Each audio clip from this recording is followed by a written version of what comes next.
चलिए, इकॉनमी में आज हम एक कदम और आगे बढ़ते हैं। हम इकोनॉमिक सर्वे कर रहे हैं 2019-20 का। उसका वॉल्यूम 2 है, वॉल्यूम 1 कंप्लीट हो चुका है। वॉल्यूम 2 का चैप्टर 6 क्या कहता है? Sustainable development and climate change. आप ये सोचते होंगे इकोनॉमिक सर्वे में ये चैप्टर कहाँ से आ गया, इसका क्या महत्व है? बहुत इंपॉर्टेंट है, समझ आ जाएगा। इस चैप्टर के अंदर कुछ ऐसे टॉपिक भी हैं जो टॉपिक हमने बहुत डिटेल में पहले ही कवर कर दिए। कहाँ पर कवर कर दिए? इस टॉपिक के अंदर स्टबल बर्निंग से रिलेटेड एस्पेक्ट है, कंस्ट्रक्शन एंड डेमोलिशन वेस्ट से रिलेटेड एस्पेक्ट है। तो आप हमारी ज्योग्राफी की प्लेलिस्ट में जा कर के एनवायरनमेंट का लेक्चर सीक्वेंस है उसमें कंप्लीट, उसे सुनिए। उसमें सभी तरह के वेस्ट मैनेजमेंट, सभी तरह के इंटरनेशनल प्रोटोकॉल्स और हर तरह का स्टबल बर्निंग से रिलेटेड एस्पेक्ट बहुत ही डिटेल्ड में कवर्ड। फिर इसमें फॉरेस्ट रिपोर्ट का जिक्र किया गया है 2019 की। हमारा ज्योग्राफी का ही लेक्चर 29A देखिए ज्योग्राफी की प्लेलिस्ट में, उसमें आपको वो कंप्लीट रिपोर्ट बहुत डिटेल में मिल जाएगी। बाकी सारे एस्पेक्ट हम कवर करेंगे जो इस चैप्टर में गिवन है। जो चीज़ें ऑलरेडी कवर्ड हैं उनको इस चैप्टर में बहुत ही नैरो सेंस में बताया गया है, हमने उन्हें काफ़ी डिटेल में कवर किया है, वहाँ से देखिए। तो चैप्टर क्या है, किस चीज़ पर बेस्ड है, हम इसे ज़रा डिस्कशन एस्पेक्ट में रखेंगे। चैप्टर के अंदर डाटा है, चैप्टर के अंदर कुछ कन्वेंशंस का जिक्र है और कुछ इंटरनेशनल अलायंसेस का जिक्र है। आपको उस पर बहुत ज़्यादा ध्यान नहीं देना है क्योंकि आप उसे अदरवाइज़ भी कवर करते ही हैं, चाहे वो ज्योग्राफी के लेक्चर्स हों या इकोनॉमी के। आपको एस्पेक्ट समझना है, आपको ये कंसेप्ट से समझना है कि ये चैप्टर किन किन मायनों में जुड़ा है अर्थव्यवस्था से, समाज से, गवर्नमेंट से, हर एस्पेक्ट से, ताकि आप समझ पाएँ कि चैप्टर इकोनॉमिक सर्वे में क्यों है और आप उसे प्रैक्टिकली अंडरस्टैंड करें और ज़मीन पर उतारने के लायक बने, सक्षम बने। ये इम्पॉर्टेंट है। देखिए, sustainable development and climate change. Sustainable development का यहाँ पर उद्देश्य क्या है? सबसे महत्वपूर्ण एस्पेक्ट यहाँ पर डेवलपमेंट है, फिर उसके साथ सस्टेनेबल वर्ड ऐड किया जाएगा। डेवलपमेंट है, आपको डेवलपमेंट करनी है। क्या है डेवलपमेंट? आपको रिसोर्सेज पर डेवलपमेंट करनी है। कोई भी रिसोर्स है उस पर डेवलपमेंट करनी है। क्यों करना होता है हमें ये? हमें वैल्यू ऐड करनी होती है किसी भी चीज़ में, that is value addition. That value addition aspect is very important. जैसे उदाहरण के तौर पर हम समझते हैं ये कैसे काम करता है। जैसे सपोज़ कीजिए कि एक फॉरेस्ट है, मान लीजिए, और उस फॉरेस्ट में एक ट्री है। सबसे पहले तो इस ट्री को कोई पर्सन काटेगा, इसकी कटिंग करेगा।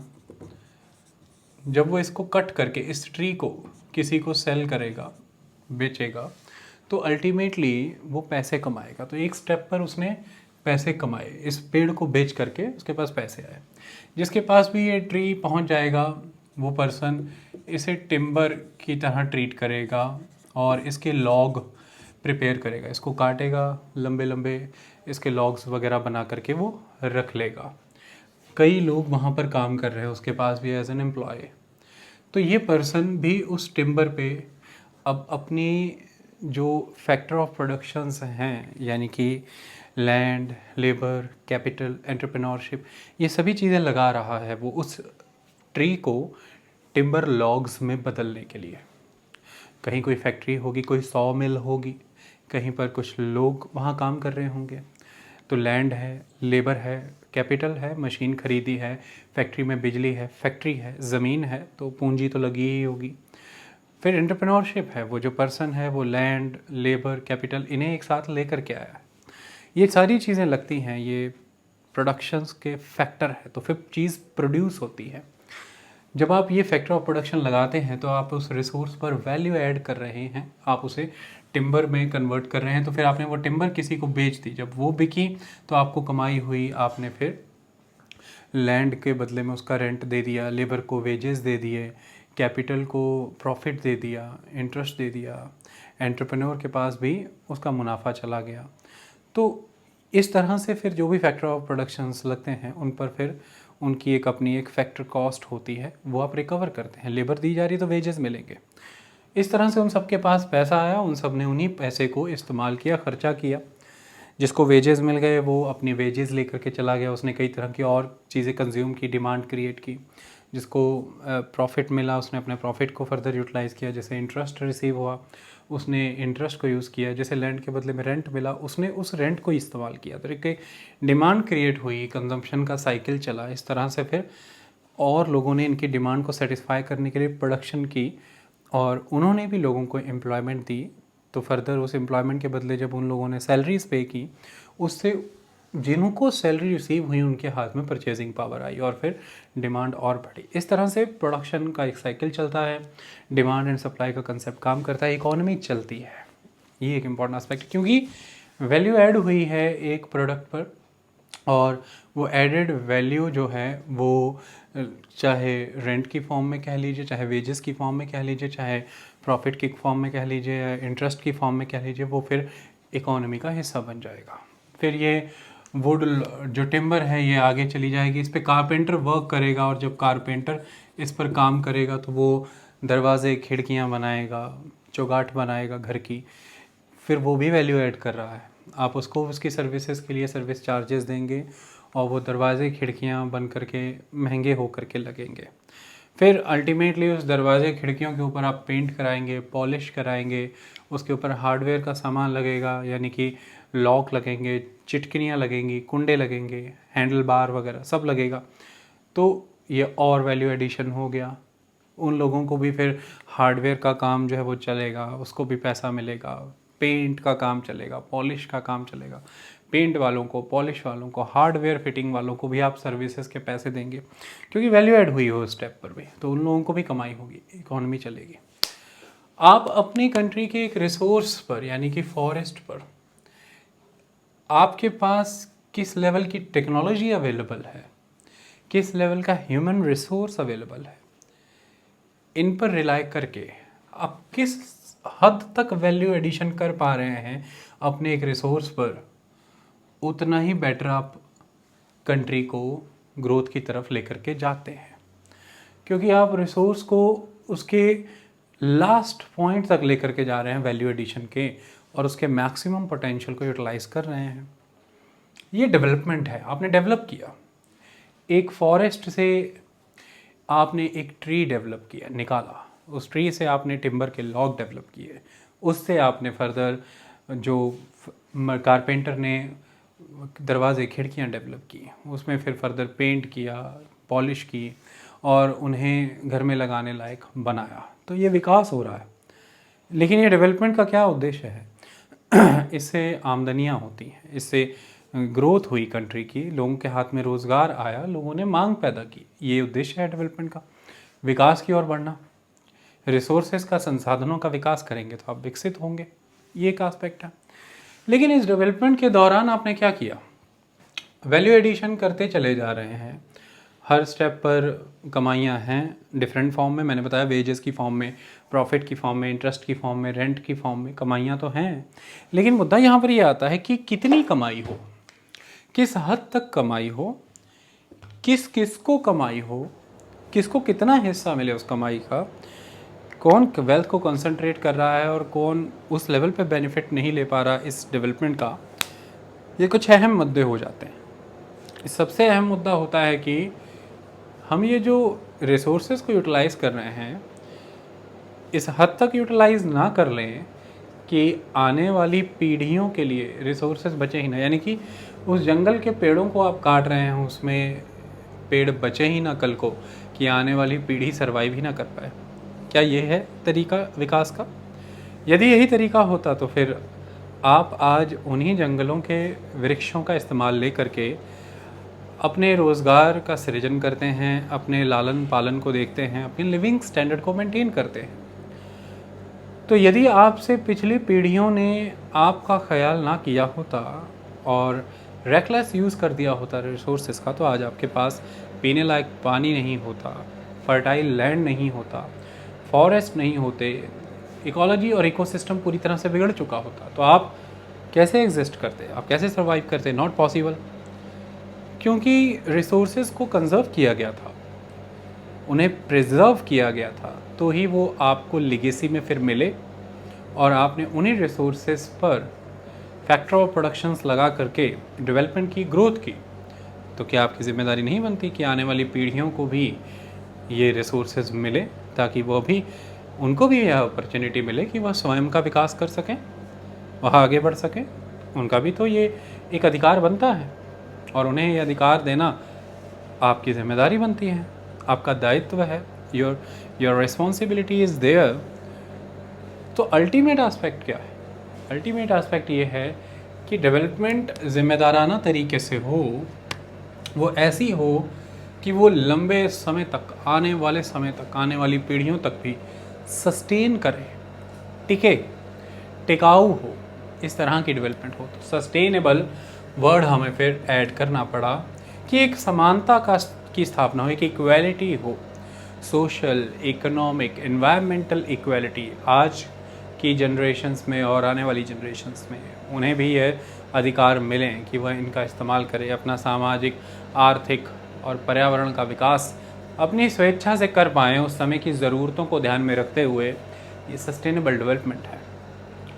जब हमने डेवलपमेंट पर कार्य किया तो हम भूल ही गए कि क्लाइमेट नाम का एक एस्पेक्ट है जिसे हम चेंज करते चले जा रहे हैं, और यदि वो एक हद से अधिक चेंज हो गया तो यहाँ पर एक सत्य तो है जिसे हमें स्वीकार करना पड़ेगा, और वो सत्य ये है कि हम उसी क्लाइमेट में रह रहे हैं।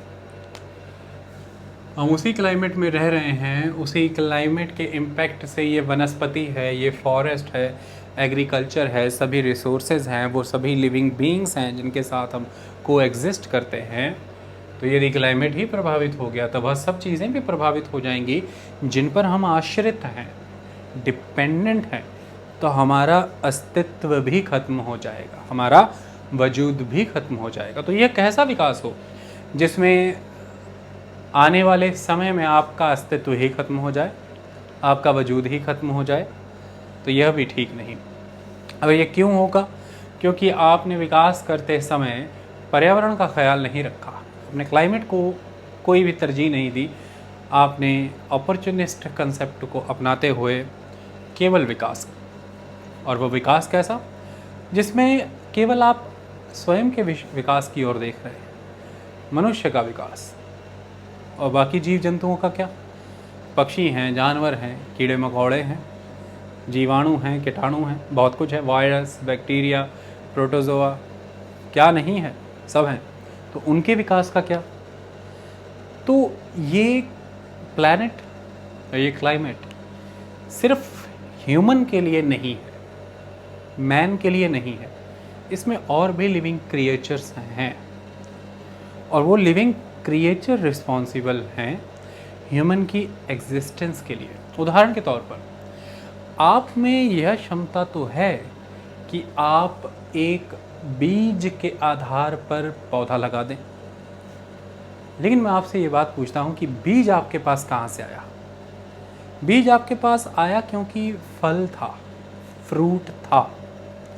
अब मैं आपसे पूछता हूँ फल कहाँ से आया? फल इसलिए आया क्योंकि फूल था।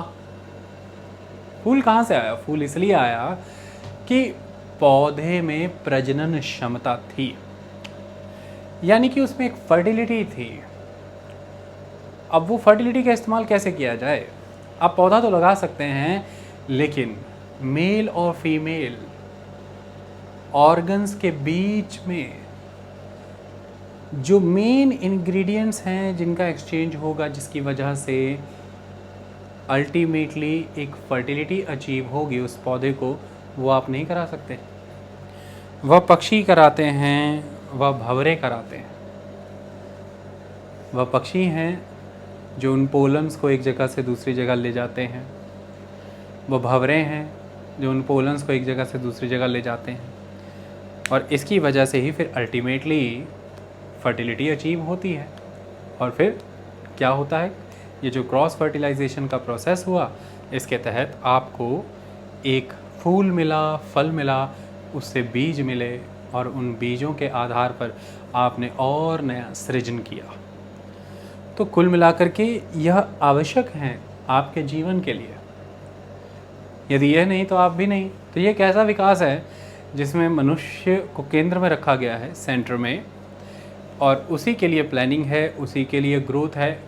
लेकिन हम इस बात को कैसे भूल गए कि वह मनुष्य अकेला तो था ही नहीं, वो तो एक लाइफ फॉर्म था, और लाइफ फॉर्म में, लिविंग बीइंग में अकेला मनुष्य तो आता ही नहीं है, और भी बहुत से प्राणी हैं जिनमें प्राण है, केवल मनुष्य नहीं है। उन प्राणियों का क्या? यदि यह पृथ्वी उनके लिए नहीं रह पाएगी तो फिर आपके लिए भी नहीं रह पाएगी। यही शाश्वत सत्य है। यहाँ पर समस्या हो गई। तो फिर समझ में आने लगा कि भाई क्लाइमेट में परिवर्तन है, इसको सुधारना पड़ेगा। तापमान बढ़ रहा है, बर्फ़ पिघल रही है आर्कटिक ओशन की और अंटार्कटिक कॉन्टिनेंट की, उत्तरी ध्रुव North Pole Arctic Ocean, South Pole Antarctic continent, इनकी बर्फ़ पिघल रही है, आइस मेल्ट हो रही है, वह समुद्र में आकर के जल के रूप में घुल रही है, और जल का स्तर बढ़ रहा है, और समुद्र का जल स्तर बढ़ेगा तो वो जितने भी द्वीप हैं डूबेंगे, फिर महाद्वीप भी डूबेंगे, पहले आइलैंड डूबेंगे, फिर कॉन्टिनेंट डूबेंगे। और यदि आप डूब ही गए तो विकास किस बात का? किसी तरह का कोई विकास नहीं, आपका अस्तित्व खत्म हो जाएगा। पहले कोस्टल लैंड डूबेंगे, फिर आप मेन लैंड वाले भी डूब ही जाएंगे। तो कुल मिलाकर के बहुत से रिजल्ट्स हमारे सामने आने लगे। रेनफॉल के पैटर्न में चेंजेस होने लगे, टेम्परेचर की वेरिएशन की वजह से इवेपोरेशन और कंडेंसेशन के प्रोसेसेस में बदलाव हुए, रेनफॉल के रिजिम्स में चेंजेस आने लगे। इसका सीधा सीधा प्रभाव फसलों पर होने लगा, पेड़ पौधों पर, फलों पर। आपके इसी कृत्यों की वजह से बहुत सी प्रजातियां लुप्त हो गई, जिन्हें ये अंग्रेजी भाषा में एक्सटिंक्ट कहा जाता है। ऐसी बहुत सी स्पीसीज जो एक्सटिंक्ट हो गई, और ऐसी अनेकों स्पीसीज जो आज इंडेंजर्ड हैं, वल्नरेबल हैं, आपने ख़त्म करके रख दी। और उसका परिणाम क्या हुआ? आपने गिद्ध मार दिए, आज ईगल, वल्चर्स ख़त्म हो गई, और उसका परिणाम आज आपको क्या भुगतना पड़ रहा है? आज चाहों दिशाओं में यदि आप देखें तो एक खबर पिछले 1.5 साल से घूम रही है कि टिड्डी दल का आक्रमण, यानी कि लोकस्ट स्वॉर्म का अटैक बहुत ज़बरदस्त पाकिस्तान और साउथ अफ्रीका, अफ्रीका के eastern region, that is horn of Africa से उत्पन्न होकर के पाकिस्तान को रौंदते हुए वो भारत के पश्चिमी क्षेत्रों में एंटर करती हैं, गुजरात, हरियाणा और बाकी क्षेत्र। तो ये क्या है? ये लोकस्ट स्वॉर्म्स की एंट्री क्यों? क्योंकि ये जिनका भोजन थी उन्हें तो आपने ख़त्म कर दिया। इसी तरह के नुकसान आपको झेलने पड़ते हैं। शेर आपने ख़त्म कर दिए, तो क्या हुआ? नील गाय आपके खेतों में आ गई, और फिर हमने क्या सुना कि बिहार सरकार ने नील गाय को मारने के लिए अनुमति दी कि रोज़ इतनी नील गाय मारी जाएंगी। क्यों? क्योंकि वह खेतों में आ जाती है, आपकी फसलों का दोहन करती है, नुकसान करती है। और ऐसे में ये मैन एंड एनिमल के बीच का ये जो फाइट है, ये टसल है, इसके लिए रिस्पॉन्सिबल कौन है? क्योंकि वो जो एनिमल नील गाय है वो खुराक हुआ करती थी शेरों की। शेर हमने ख़त्म कर दिए, नील गाय को खाने वाला कोई बचा नहीं है, और वो आपकी फसलों को खा रही है। तो यहाँ से दिमाग लगाइए कि क्यों हर जीव जरूरी है, क्यों हर प्राणी महत्वपूर्ण है, ये इम्पोर्टेंट है। तो कुल मिलाकर के क्लाइमेट चेंज, डेवलपमेंट और सस्टेनेबल, यह शब्द बहुत महत्वपूर्ण है। क्लाइमेट के साथ चेंज ना लगे ये बेहतर है, और डेवलपमेंट के साथ ऑलवेज सस्टेनेबल लग कर के आए, ये भी बहुत ज़रूरी है। तो डिबेट पूरी इसी पर खड़ी रहती है। अब यहाँ पर समस्या कहाँ आ जाती है, हम कहाँ परेशान हैं? विश्व स्तर पर बहुत सी चीज़ें होती हैं। United nation convention on climate change, United nation framework convention on climate change, conference of parties, COP जिसे आप कह करके पुकारेंगे, पेरिस अग्रीमेंट आपने सुना 2015 का, सेंदाई अग्रीमेंट आपने सुना डिज़ास्टर रिस्क मैनेजमेंट को लेकर के। इस तरह के अनेकों समिट बढ़ गए, अचानक से होने लगे, बड़े बड़े सभी बड़े छोटे जितने भी मुल्क हैं उनकी मीटिंग होती है हर साल डिसाइड करने के लिए कि भाई क्या किया जाए। तो कार्बन एमिशन को लेकर के चर्चा रहती है। क्या चर्चा रहती है? देखिए, एक मुद्दा बहुत महत्वपूर्ण है, that is global warming. Global warming से बहुत सी चीज़ें प्रभावित होनी शुरू हुई। चैप्टर किस तरह से आपको इकोनॉमिक सर्वे में मिलता है वो यही है। ग्लोबल वार्मिंग क्या है? बहुत सी ऐसी गैसेस हैं जिन्हें हम ग्रीन हाउस गैसेस कहते हैं। मुद्दा यहाँ पर केवल इतना है कि ये जो अर्थ है इसको इस सन से एनर्जी रिसीव होती है। अब होता यह है कि रास्ते में बहुत सारी ऐसी गैसेस पाई जाती हैं, क्योंकि एटमॉस्फेयर गैसेस का एक पैकेट है, मॉइस्चर भी है उसमें। तो ये जो गैसेस हैं ना, इनकी एक खासियत है कि जब सन की हीट अर्थ की ओर आती है ये उन्हें जाने देती है। लेकिन अर्थ की भी एक आदत है, किसी भी चीज़ की आदत है कि जब वो गर्म होती है और वापस वो उस चीज़ हीट को री-रेडिएट करती है। दिन के समय जब अर्थ गर्म होती है, रात के समय में अर्थ उस हीट को री-रेडिएट करती है। जब उसे वो री-रेडिएट करती है तो ये जो गैशियस मॉलिक्यूल है जिन्होंने सन की हीट को तो आने दिया, ये अर्थ से जाने वाली हीट को स्पेस में वापस जाने नहीं देती, ट्रैप करके रख लेती हैं अपने पास, और ट्रैप करने के बाद उसे री-रेडिएट करती हैं अर्थ की तरफ। और अर्थ के ऊपर फिर ये जो एटमॉस्फेयर है जिसमें ये गैसेस हैं, उनमें ये सारी की सारी हीट ट्रैप होने की वजह से ये एटमॉस्फेयर गर्म हो जाता है। और ये ग्लोबल लेवल पर होता है तो तापमान बढ़ता है, आप उसे वार्मिंग कहते हैं। इन शब्दों पर मैं डिटेल में नहीं जा रहा क्योंकि ये ज्योग्राफी का लेक्चर नहीं है। इसे शॉर्ट वेव सोलर रेडिएशन कहते हैं, जो सन से अर्थ तक आती है, और जो अर्थ से वापस स्पेस में जाती है वो लॉन्ग वेव टेरेस्ट्रियल रेडिएशन है। लेकिन ऐसे शब्दों का मैं प्रयोग अभी कर नहीं रहा, ये भूगोल का सबक नहीं है, अर्थव्यवस्था पे बात हो रही है। तो कुल मिलाकर के इससे तापमान बढ़ता है। ग्लोबल वार्मिंग का कंसेप्ट इसे ही कहा गया है।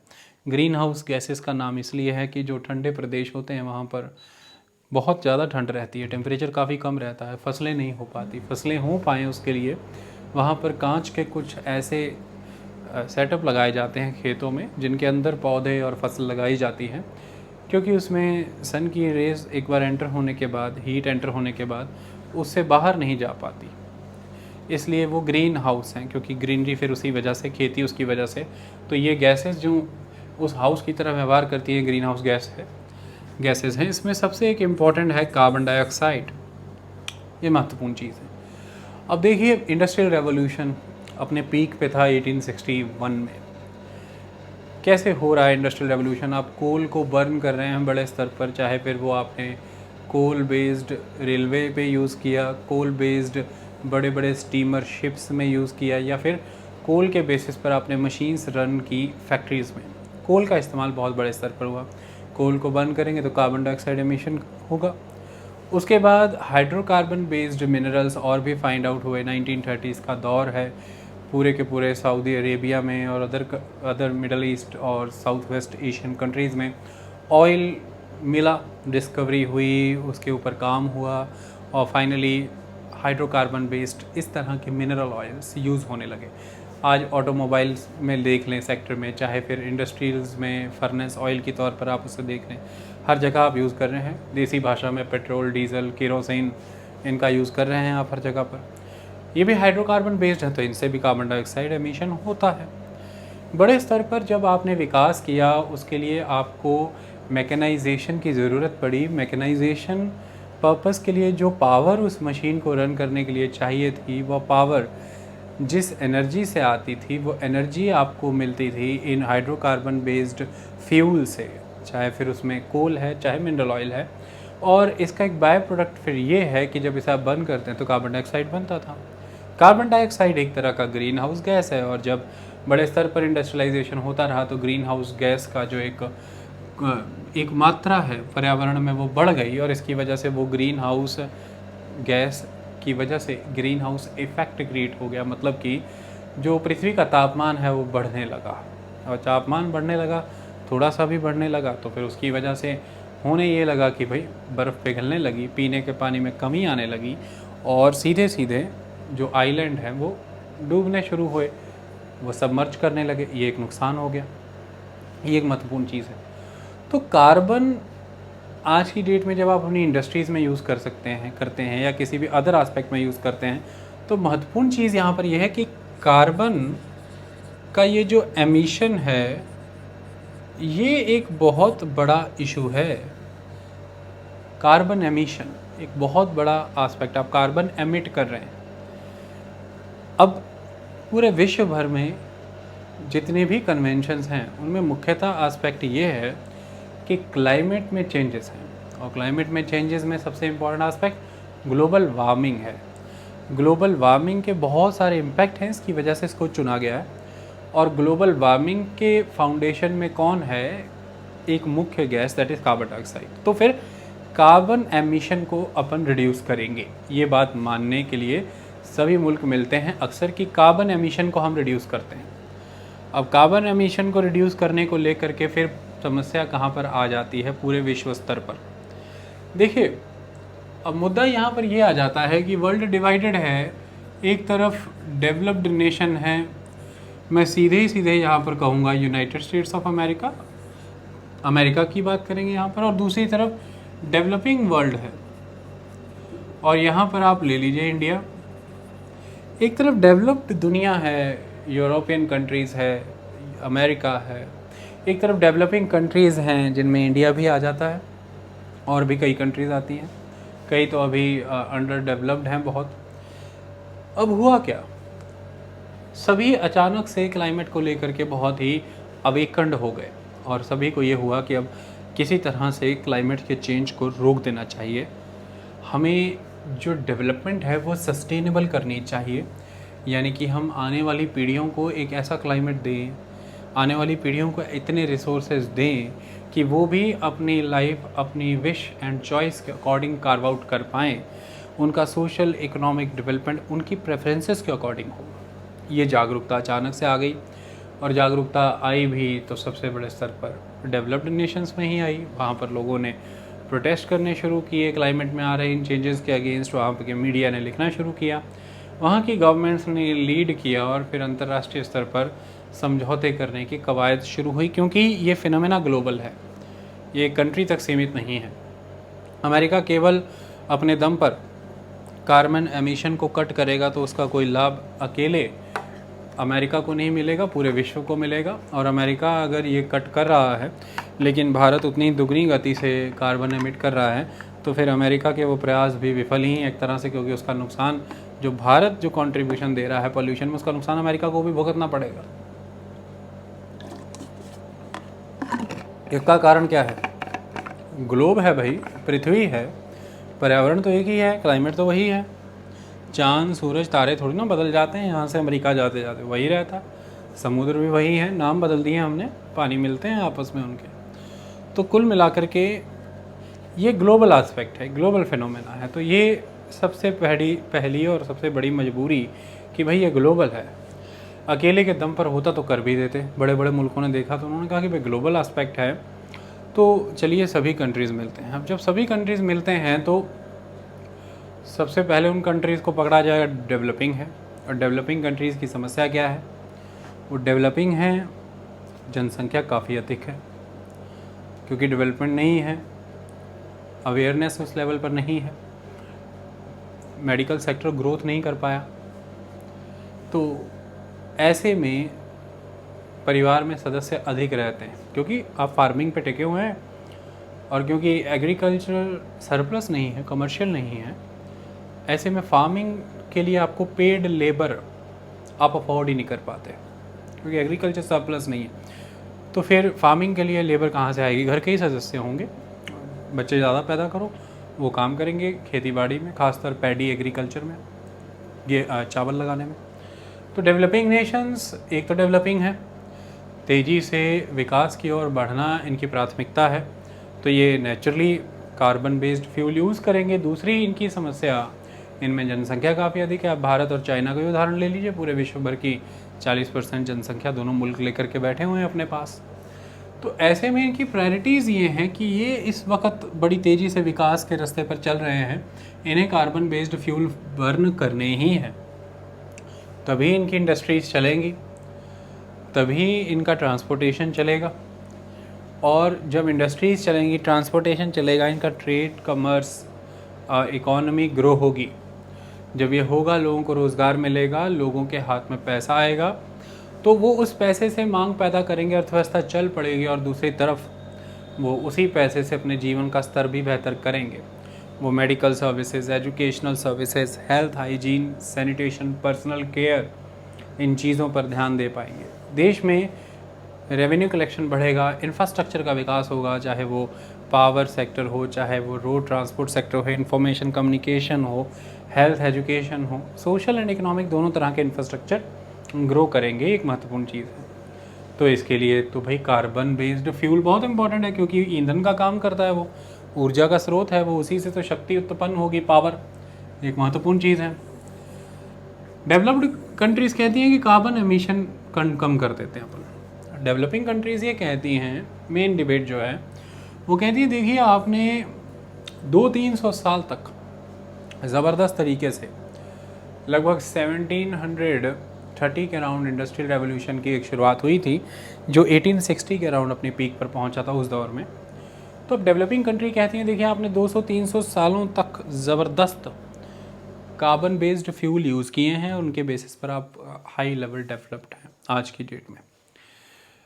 और डेवलप्ड कंट्रियों ने पूछा कि भाई आपको क्या परेशानी है, डेवलपिंग कंट्री से पूछा, तो डेवलपिंग कंट्रीज़ ने ये कहा कि देखिए, चाहे अमेरिका ने इंडिया से पूछा कि भाई तुमको क्या परेशानी है, अगर हमने 200-300 साल तक फ्यूल बर्न किए हैं और हमने विकास किया, तो तुमको क्या परेशानी है। तो इंडिया ने कहा थी कि परेशानी कोई भी नहीं है, परेशानी ये है कि उस विकास के दम पर आपके पास फंड्स बहुत हैं, आपके पास इंफ्रास्ट्रक्चर काफ़ी है, आपने रिसर्च एंड डेवलपमेंट की फील्ड में, R&D की फील्ड में काफ़ी काम किया, आपके यहाँ पर बहुत इनोवेशन हुई, साइंस एंड टेक्नोलॉजी का काफ़ी विकास हुआ, जिसकी वजह से आज आपके पास ऐसी बहुत सी टेक्नोलॉजीज़ हैं, ऐसे बहुत से सेटअप और इक्विपमेंट्स हैं कि आप क्लीन एनर्जी प्रोसेस को, ग्रीन एनर्जी प्रोसेस को यूटिलाइज़ कर सकते हैं, carbon free production mechanisms install कर सकते हैं, कार्बन एमिशन को कट डाउन कर सकते हैं। आपके पास ये सामर्थ्य है। लेकिन हमने अब डीकोलोनाइजेशन के बाद 1950 के अराउंड, सेकेंड वर्ल्ड वॉर के बाद, हम मुल्कों ने आज़ादी प्राप्त की और हमने विकास का क्रम शुरू किया, और ऐसे में हम कार्बन को बर्न कर रहे हैं ताकि हमारे देश में रोज़गार हो, शिक्षा हो, लोगों को सेहत मिले, इंफ्रास्ट्रक्चर हो, यातायात हो, आने जाने के लिए सड़कें हों, उद्योग धंधे हों, विकास हो। इसके लिए हम इस कार्बन बेस्ड फ्यूल का इस्तेमाल करते हैं। लेकिन आपके मुताबिक आप कहते हैं कि कार्बन एमिशन कम किया जाए, और आप ये कहते हैं कि इसका बोझ बराबर होगा सब पर, तो ये कैसे हो सकता है। उसी कार्बन को एमिट कर करके आप विकास के इस स्तर तक पहुँचे, और आज हमें आप कह रहे हैं कि उस कार्बन के एमिशन को रोकिए। तो क्या हम विकास को रोक दें? क्या हम अपनी डेवलपमेंट को रोक दें? ये कैसे हो सकता है? हमारे लोग भूखे मर जाएंगे, बच्चों की शिक्षा नहीं हो पाएगी, रोज़गार नहीं होगा, लोगों को सेहत नहीं मिल पाएगी, हमारा ह्यूमन रिसोर्स डेवलपमेंट नहीं होगा, हमारी कंट्री में कैओस हो जाएगा, भूखमरी हो जाएगी, पॉवर्टी होगी, हंगर होगा। हम कैसे विकास करेंगे? हमें तो उद्योग धंधे चलाने हैं। तो ऐसे में इंडिया अमेरिका से कहता है कि फिर इसका एक उपाय है कि हम आपकी तरह धनवान नहीं हैं, हम लंबे समय से कार्बन बर्न कर करके रिच नहीं हुए, इसकी वजह से हमारे पास वो रिसर्च एंड डेवलपमेंट नहीं है, वो टेक्नोलॉजीज़ नहीं है, वो प्रोसेसेस नहीं है, वो टेक्निकल नो हाउ नहीं है, वो इक्विपमेंट नहीं है कि हम आपकी तरह क्लीन एनर्जी की तरफ चले जाएं, हम आपकी तरह एकदम से ग्रीन एनर्जी में कन्वर्ट हो जाएं। अगर आप ये चाहते हैं कि हम आपके द्वारा बताए जा रहे और विश्व स्तर पर स्वीकार किए जा रहे इन नॉर्म्स को फॉलो करें, जिनके तहत हमें कार्बन एमिशन इस लेवल तक रिड्यूस करना है कि भाई इंडस्ट्रियल रेवोल्यूशन वाले दिन तक जो पृथ्वी का तापमान था, उस तापमान में हमें केवल 1.5 से 2% तक की वृद्धि ही होने देनी है, उसे वहीं पर रोक देना है। यदि आप हमसे ये कराना चाहते हो तो फिर ठीक है, आपने विकास किया है, आपने विश्व का इस्तेमाल किया, आपने उन रिसोर्सेज को यूटिलाइज़ किया जिसके दम पर आपका विकास हुआ है, तो आप अपनी जिम्मेदारियाँ निभाइए। अब आप यदि ये चाहते हैं कि एक हैप्पी वर्ल्ड क्रिएट हो तो फिर ठीक है, आप हमें टेक्नोलॉजीज़ दीजिए ताकि हम अडेप्ट कर जाएं इन नए प्रोसेसेस के साथ, इन ग्रीन एंड क्लीन सिस्टम्स के साथ, ताकि हम मिटिगेट कर पाएँ क्लाइमेट के द्वारा दिए जा रहे किसी भी रिस्क को, हम वल्नरेबिलिटी को रिड्यूस कर पाएँ, ताकि हम डिज़ास्टर रिडक्शन की तरफ जा पाएँ, हम प्रिपेयर्डनेस की तरफ जाएँ, हम बेहतर मॉनिटरिंग करें हर प्रोसेस की। ये हो इसके लिए आप हमें टेक्नोलॉजी दीजिए, आप हमें फाइनेंस दीजिए, पैसा दीजिए, ताकि हम कैपेसिटी बिल्डिंग कर पाएँ। आपकी ज़िम्मेदारी बनती है, आप ये करिए। तो फिर हम आपकी द्वारा दिए जा रहे कार्बन एमिशन में जो कट लगाए हैं आपने कि इतने % कम करिए, हम उसको मानेंगे। डेवलप्ड कंट्रीज़ उन टेक्नोलॉजी को, उन टेक्निकल नो हाउ को, उन इक्विपमेंट को देना नहीं चाहती हैं इस तरह से दान में, फ्री ऑफ कॉस्ट। वो अच्छा खासा पैसा रिकवर करना चाहती, क्योंकि उनका मानना है कि लंबा समय लगा करके हमने रिसर्च एंड डेवलपमेंट के माध्यम से इन्हें विकास किया और अल्टीमेटली हम इन्हें ऐसे ही कैसे देंगे, इस पर तो कमाई करेंगे।